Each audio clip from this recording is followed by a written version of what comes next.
इस कार्यक्रम के पुण्यार्चक हैं स्वर्गीय श्रीमान सेठ माणिकलाल उगरचंद शाह एवं स्वर्गीय श्रीमती विमल श्री माणिकलाल शाह की पुण्य स्मृति में पुत्र पुत्रवधू पौत्र पौत्री बेटी दामाद एवं समस्त शाह परिवार। ओम नमः सिद्धेभ्य। नमः श्रीवर्धमानाय निर्धूतकलिलात्मने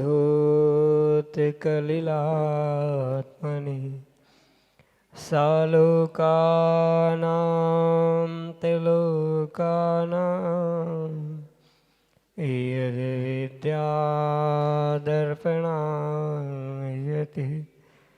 यद्विद्यादर्पणायते।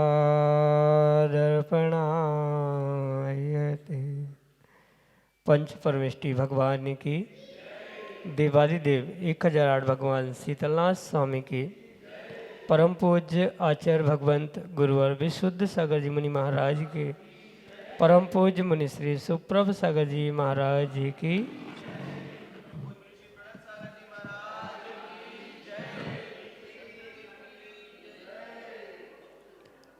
भद्दलपुर की वह पावन धरा जहाँ पर साक्षात तीर्थंकर भगवान शीतलनाथ स्वामी समूह शरण के साथ यहाँ पर विहार किए और उन्होंने भी भव्य जीवों के मन के विकल्पों को अपनी वाणी से समाधान दे करके उनका कल्याण का मार्ग निश्चित ही प्रशस्त किया होगा।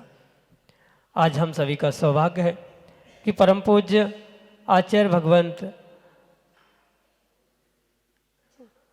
गुरुवर विशुद्ध सागर जी महाराज के मंगल सुभाषित से परम पूज्य मुनि श्री सुप्रभ सागर जी महाराज ने हमें वह प्रच्छना नाम के स्वाध्याय के रूप में वह विधा समीचीन विकल्पों का सम्यक समाधान के रूप में प्रदान की, जो निश्चित ही हमारे मन के विकल्पों को दूर करके और हमारे कल्याण का मार्ग प्रशस्त कराने वाली है। ऐसी वह अनूठी विधा समीचीन विकल्पों का सम्यक समाधान प्रारंभ करते हैं। और आज के पहले विकल्प के लिए ललितपुर उत्तर प्रदेश से पंडित संतोष जैन अमृत महाराज श्री के श्री चरणों में सपरिवार कोटि कोटि नमोस्तु निवेदित करते हुए अपना समीचीन विकल्प रख रहे हैं कि महाराज जी, क्या पंचम काल में मुनिराजों की धर्म सभा को समूहशरण एवं मुनिराज को कलिकाल सर्वज्ञ कह सकते हैं? हमारे समीचीन विकल्प का सम्यक समाधान करने की अनुकंपा करें। नमोस्तु महाराज जी, नमोस्तु। ओम नमः सिद्धम। परम पूज्य आचार्य भगवान गुरुवर विशुद्ध सागर जी महाराज की,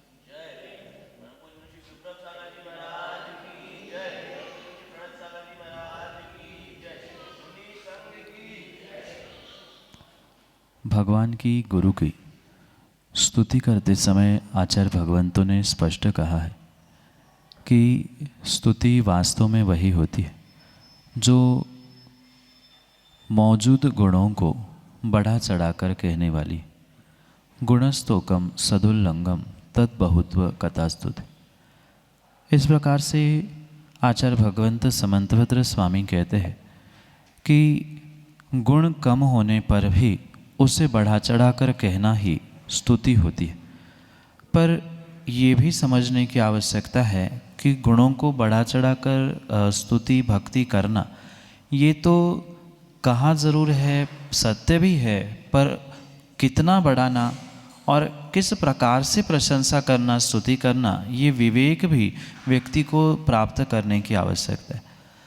जैसे पंचम काल के तीर्थंकर, कलिकार सर्वज्ञ आदि ये उपमा संभव ही नहीं हो सकती, तो उसको कहना किसी भी प्रकार से स्तुति नहीं हो सकती। इसलिए ये पुनः समझने की आवश्यकता है। अतिशयोक्ति नाम का अलंकार भी है, उससे स्तुति भी की जाती है, पर इतना भी अतिशयोक्ति नहीं होनी चाहिए जिससे हमारे आगम और हमारी जिनवाणी के सिद्धांतों का ही अपलाप हो जाए।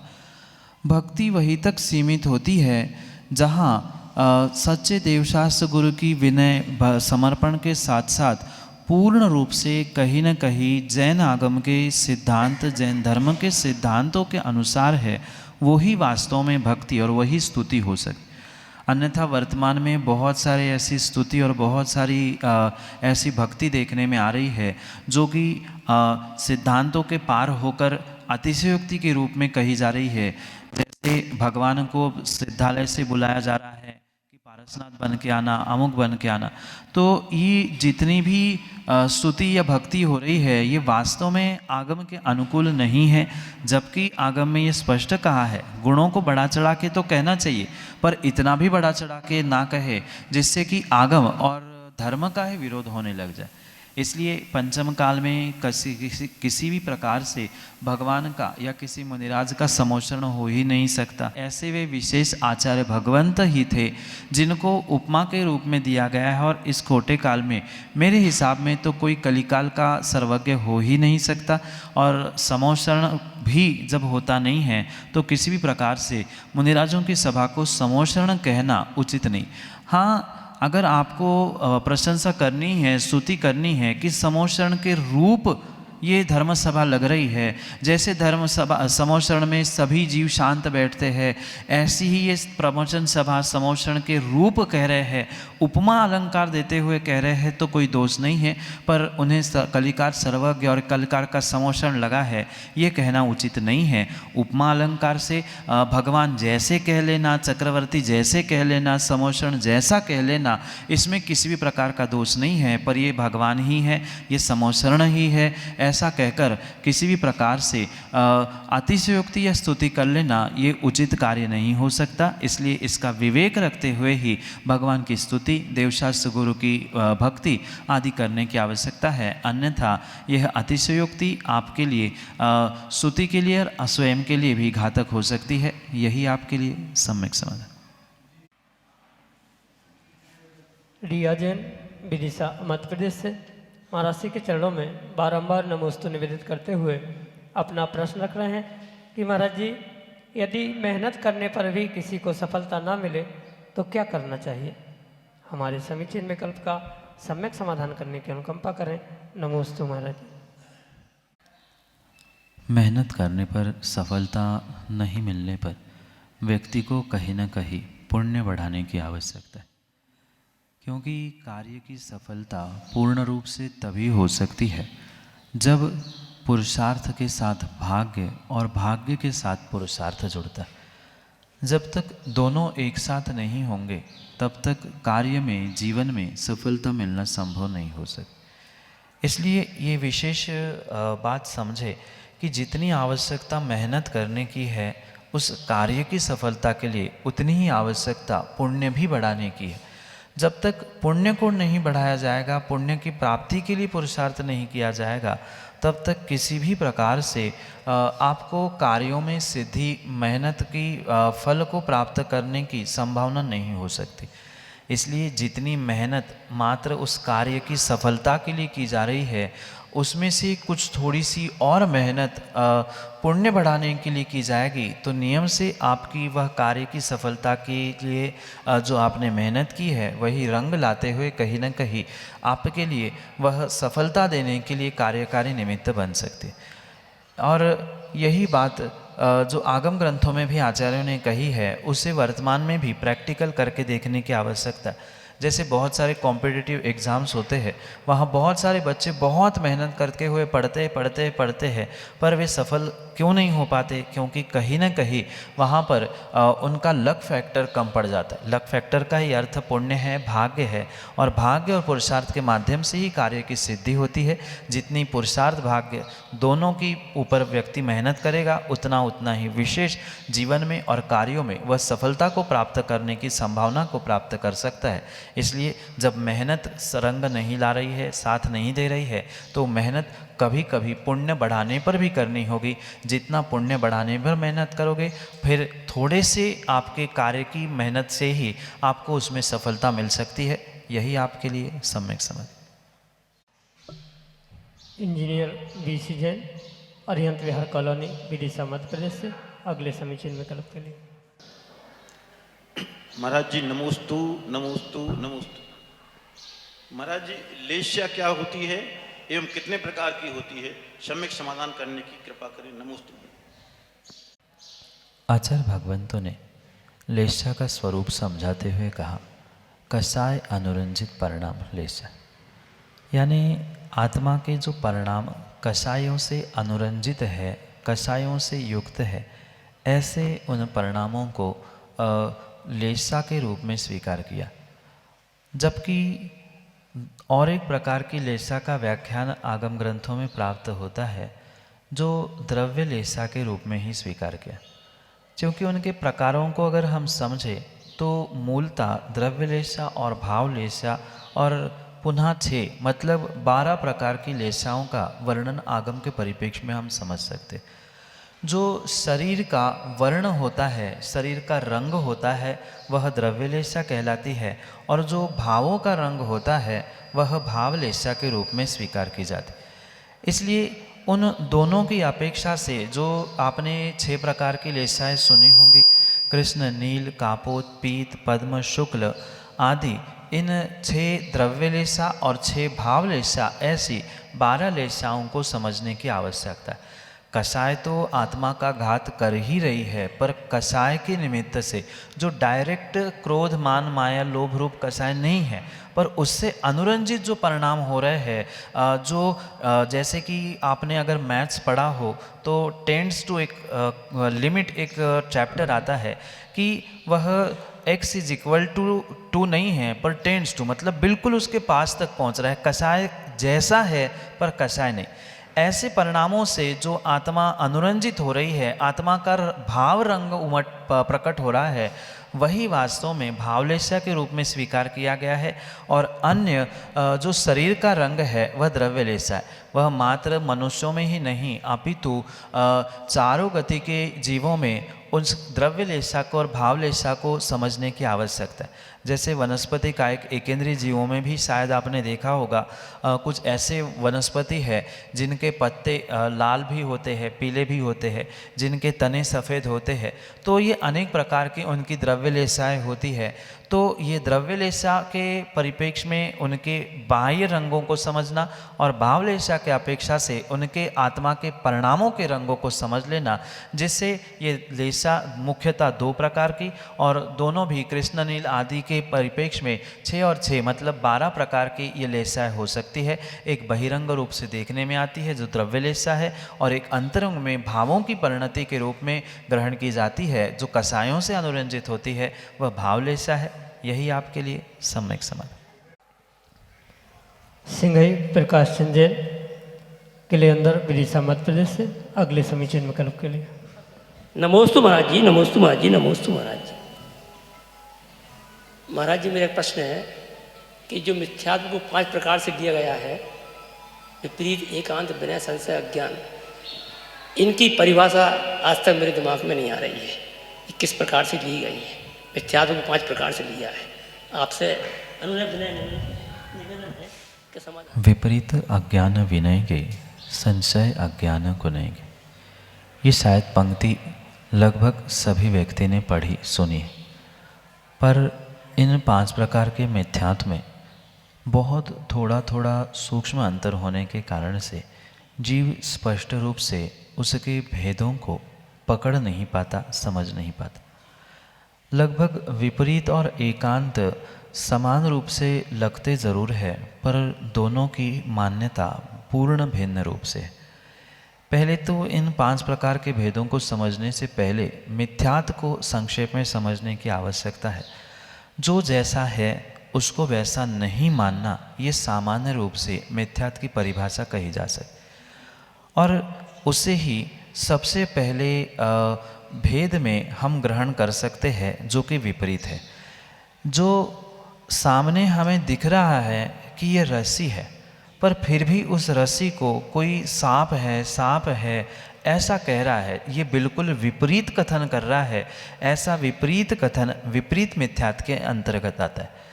जबकि सामने जो रस्सी पड़ी है, उस रस्सी में आपने कई बार देखा होगा अनेक प्रकार के रंगों से भी रस्सी मिली हुई होती, तो माना कि उस रस्सी को देखकर अनेक रंगों की देखने की अपेक्षा से वह यह कह रहा है कि नहीं, ये मात्र पीले ही रंग की डोरी है, पीले ही रंग की रस्सी है, जबकि उसमें लाल, हरा, नीला आदि भी रंग थे, पर मात्र उसने पीले ही रंग की रस्सी कहना प्रारंभ कर लिया।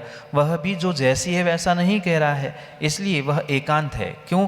अनेक रंग होने पर भी, अनेक धर्म होने पर भी किसी एक ही को पकड़कर जो अपनी ही बात मनाना चाहता है, कहीं न कहीं वह एकांत मिथ्यात्व के अंतर्गत आता है। पुनः जो विनय मिथ्यात्व है, वह विनय मिथ्यात्व जब ये कहा कि एकांत को नहीं मानना चाहिए, एकांत मिथ्यात्व है, तो कुछ लोगों ने कहा ठीक है, हम सबको मान रहे, एक को मानना, विपरीत मानना मिथ्यात्व है, तो हम सबको ही मान रहे। अगर सबको भी सच्चे देवशास्त्र गुरु के बराबर हम मान रहे हैं, सभी को भगवान, सभी को ही गुरु, सभी धर्म एक समान है, सभी एक ही का मालिक है, आदि आदि जितने भी ये वर्तमान में मिथ्या कल्पनाएं हैं, वहाँ हमें इस विनय रूपी मिथ्यात्व को समझने की आवश्यकता है। जहाँ व्यक्ति हर किसी को सच्चे देवशास्त्र गुरु की तुलना के सामान मानते हुए विनय करता है, वही वास्तव में विनय एकांत है। पर इसे कई सारे लोगों ने जो लौकिक विषय है उसमें भी डालते हुए विपरीत मान्यताएं, विनय मिथ्यात्व के प्रति विपरीत मिथ्यात्व उत्पन्न किया। जैसे जो लौकिक स्थानों में गुरु कहलाते हैं या लौकिक क्षेत्र में माता पिता होते हैं, उनका विनय कर लेना ये किसी भी प्रकार से विनय मिथ्यात्व में नहीं आता है। बहुत सारे जीवों ने ये संकल्पना कर ली कि जैसे मंदिर की देहरी को स्पर्श करते हुए कोई मंदिर में पहुंचता है निश्चय ही बोलते हुए, ये भी विनय मिथ्यात्व के अंतर्गत किसी ने डाल दिया, जबकि ये विनय मिथ्यात्व नहीं है, क्योंकि वह 9 देवताओं में एक चैत्यालय भी देवता आते हैं, तो उसमें भी वह मिथ्यात्व नहीं है। ये मात्र इतना वहाँ समझने की आवश्यकता है कि सच्चे देव और सच्चे गुरु और सच्चे शास्त्र, सच्चे धर्म की बराबरी से दूसरे को हम धर्म, गुरु या जिनवाणी या भगवान मान के पूज रहे हैं, तो वह विनय मिथ्यात्व है। माता पिता के चरण स्पर्श कर लेना, उनका सम्मान, उनका विनय कर लेना, ये विनय मिथ्यात्व बिल्कुल भी नहीं है। संशय मिथ्यात्व वो कहलाता है जहाँ उभय कोटि का तो ज्ञान है, मतलब दोनों को जानते हैं कि रस्सी का स्वरूप क्या है, सांप का स्वरूप क्या है, पर अभी उसके पास निर्णय नहीं है। उसके पास चाहे आंखों की रोशनी की कमी हो या बाहर उजाले की कमी हो, वह ये देखकर डर रहा है, पता नहीं मुझे सांप है कि रस्सी है, सांप है कि रस्सी है। ये भी जो संशय रूपी दोलायमान स्थिति होती है, ये भी कहीं न कहीं मिथ्यात्व की ही कोटि में आता है और ये संशय नाम का मिथ्यात्व कहलाता है। पुनः जो कुछ लोगों ने फिर ये माना कि जब ये सभी मान्यताएं हैं, सभी मिथ्यात्व है, हम तो नहीं मानेंगे यही अच्छा है, हम नहीं जानेंगे यही अच्छा है, तो नहीं जानना ये भी बहुत बड़ा मिथ्यात्व है, जिसे अज्ञान मिथ्यात्व के अंतर्गत रहता है। जानना, विपरीत जानना, एकांत जानना, सब कुछ एक समान जान लेना, संशय रूप में जानना, ये तो मिथ्यात्व है ही, और नहीं जानना ये भी मिथ्यात्व है। अगर अज्ञान भी बैठे हैं तो अज्ञान रूपी भी मिथ्यात्व के ही अंतर्गत स्वीकार करने की आवश्यकता है। इस प्रकार 5 प्रकार के ये मिथ्यात्व के भेद कहे गए, जो कि संक्षेप से आपके लिए सम्यक समाधान से। सचिन जैन, विदिशा मध्य प्रदेश से अगले समीचीन विकल्प करें। नमोस्तु महाराज जी, मेरा प्रश्न यह है कि मन की पवित्रता को ब्रह्मचार कह सकते हैं क्या? कहने के लिए तो आज भेष को भी ब्रह्मचर्य, ब्रह्मचारी कहा जाता है, पर वास्तव में ब्रह्मचर्य की परिभाषा को बहुत गहराई से आगम के परिप्रेक्ष्य में समझने की आवश्यकता। मात्र सफ़ेद वस्त्रों को धारण कर लेना, मात्र पवित्र वचनों का, सुंदर वचनों का प्रयोग कर लेना, सुंदर वेशभूषा को प्राप्त करते हुए दिखावा कर लेना, मन की पवित्रता को मात्र प्राप्त कर लेना, ये ब्रह्मचर्य नहीं हो सकता। जहाँ वास्तव में आचार्य भगवंतों ने उत्तम ब्रह्मचर्य की संकल्पना 10 धर्मों के अंतर्गत कही है, वहाँ आत्मा का आत्मा में, आत्मा से आत्मा के लिए जो रममान होना है, आत्मा में लीन होना है, वही वास्तव में उत्तम ब्रह्मचर्य। ठीक है, उस उत्तम ब्रह्मचर्य को व्यक्ति धारण नहीं कर पा रहा है तो उत्तम नहीं सही, पर कम से कम जो ये आप मन की पवित्रता कह रहे हो उसे सामान्य परिप्रेक्ष्य में ब्रह्मचर्य कह दे तो कोई बुराई नहीं है, पर वास्तविकता कुछ भिन्न है। अगर सर्वथा मन की पवित्रता को ब्रह्मचर्य स्वीकार किया जाएगा या घोषित किया जाएगा तो हर व्यक्ति कहेगा कि मेरा तो मन पवित्र है, ये पहचान कैसे हो जाएगी कि कौन ब्रह्मचारी और कौन कैसा है। इसलिए कुछ न कुछ बहिरंग लक्षण भी वहाँ आवश्यक है, पर ये भी समझना कि मात्र बहिरंग लक्षण, मात्र मन की पवित्रता, इतने से ब्रह्मचर्य की संकल्पना या ब्रह्मचर्य की परिभाषा पूर्ण नहीं हो सकती। सर्वांगीण रूप से बहिरंग रूप में कोई ना कोई भेष, कोई ना कोई उसकी जीवन प्रणाली, जो विषय कषायों का त्याग है, साथ में मन की पवित्रता, ये भी आवश्यक है। जैसे कि मैंने अभी कहा कि भेष धारण किया है पर मन की और आत्मा की पवित्रता ही नहीं है। भले ही वस्त्र बदलकर बहुत स्वच्छ धवल वस्त्र तो पहन लिए, पर भीतर कषाय के भाव अभी भी मौजूद है। मन की ही पवित्रता नहीं है तो आत्मा की पवित्रता से वह ब्रह्मचारी कैसे हो सकता। इसलिए सभी पहलुओं को देखते हुए ब्रह्मचर्य या ब्रह्मचारी आदि का निर्णय किया जा सकता है। मात्र चंद शब्दों से या एकाध दो कार्य प्राप्त होने से वह ब्रह्मचारी है, ब्रह्मचर्य धारण करने वाला है, ऐसा सर्वथा नहीं कहा जा सकता। हाँ, ये आवश्यक कहा जा सकता है कि मन की पवित्रता उस ब्रह्मचर्य के पास पहुँचने का पहला कदम हो सकता है या दूसरा तीसरा अगला कदम भी हो सकता है, पर यह कदम ही है, मंजिल नहीं है। मंजिल तो आत्मा में रममान होना, आत्मा में स्थिर होना, यही वास्तव में मंजिल है, वही उत्तम ब्रह्मचर्य है। वहाँ तक पहुँचने के लिए मन की पवित्रता, वहाँ तक पहुँचने के लिए शरीर की पवित्रता, वहाँ तक पहुँचने के लिए वस्त्रों की पवित्रता, ये क्रम क्रम से उसके पिछली सीढ़ियाँ हो सकती है, सोपान हो सकते हैं। यही आपके लिए सम्यक समाधान। एडवोकेट लालूलाल जैन, विदिशा मध्य प्रदेश से अगले समीचीन विकल्प के लिए। नमोस्तु नमोस्तु। हे गुरुवर, मेरी जिज्ञासा यह है कि आजकल विशेष धार्मिक मौक़ों पर जैसे दीपावली आदि पर मंदिरों में ये प्लास्टिक के रबड़ के फुग्गे सैकड़ों की संख्या में फुला के शोभा के लिए लगा दिए जाते हैं। क्या यह उचित है और इसमें क्या हिंसा नहीं हो रही? प्रभु जी, जिज्ञासा समाधान करने की कृपा करें। विशेष धार्मिक आयोजन दीपावली आदि त्योहारों में अपने घर को, मंदिरों को, आयतनों को सजाने की आज्ञा कह दो या सजाने की व्यवस्था हमारे आगम ग्रंथों में प्राचीन काल से चलती आ रही, पर ये भी वहाँ समझने की आवश्यकता है कि सजाने का मतलब ये नहीं है कि कोई भी साधन उठा के कुछ भी कर ले। भले ही वर्तमान में समय बदला है, भौतिकता बदली है, भौतिकता प्राप्त हुई है, पर हर कार्य भौतिकता से नहीं किए जा सकते। ये आवश्यक है कि विशेष अवसरों में विशेष आनंद का प्रदर्शन करने के लिए कुछ विशेष कार्य करना भी आवश्यक हुआ करते।